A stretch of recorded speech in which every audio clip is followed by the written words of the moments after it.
This is called The Curse. When I was a little girl, I must have witnessed my father slip down our back staircase every time it was full of ice. I probably saw it happen about 400 times. My dad is a strong, tall, strapping guy who works out and can play the guitar, but I soon came to realize that the curse can affect anyone.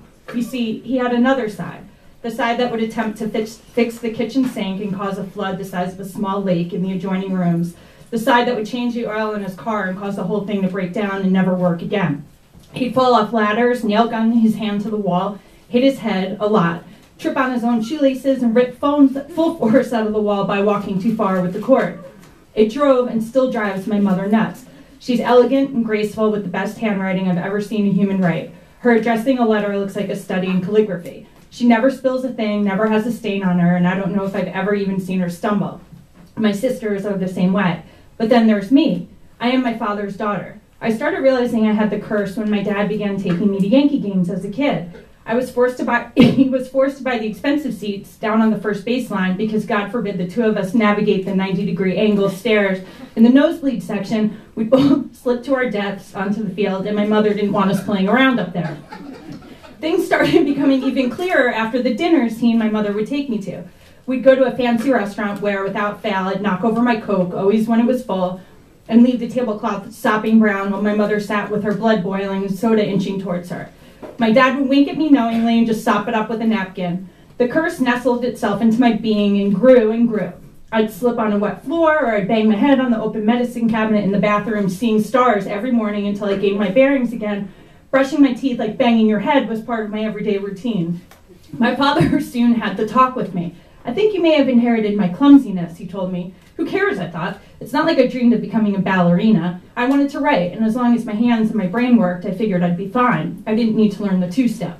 But around 12 years old, things got progressively worse. The first sign I was in real danger came when my mother took me on one of our weekly visits to see my ailing grandmother, whom I loved dearly. She lived on top of a steep hill with a sharp curve at the bottom, which my mom often sped too fast around. One particular day, I forgot to lock the door on my side. Add to that the smart combo of not wearing my seatbelt, and it was a recipe for disaster. All I recall to this day was rolling like a bale of hay down the hill, smacking myself into the curb.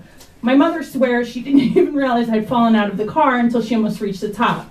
And like nothing ever happened, she reversed the car, instructed me to get in, and the visit proceeded as usual. Don't tell your grandmother rolled into traffic, okay? She instructed. Sure, Mom, I said, wiping the dirt from my pants. That same summer, I broke my collarbone. I was riding my bike, speeding down the hill towards my childhood home when a fat bee decided my eyelid would be a nice place to rest. As I felt the black and yellow monster clinging to my lashes, I screamed in pain, jerked the handlebars, and smashed into the curb, hearing a crack. That landed me in a sling for the remainder of the summer.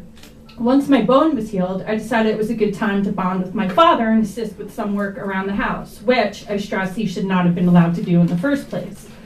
Here's why. With my mom at work, he's in the basement one day cutting plastic for some project that God knows what, when I mosey in to help. The short version, this grown man, the smartest man I know, hands me a box cutter like we're both experienced carpenters.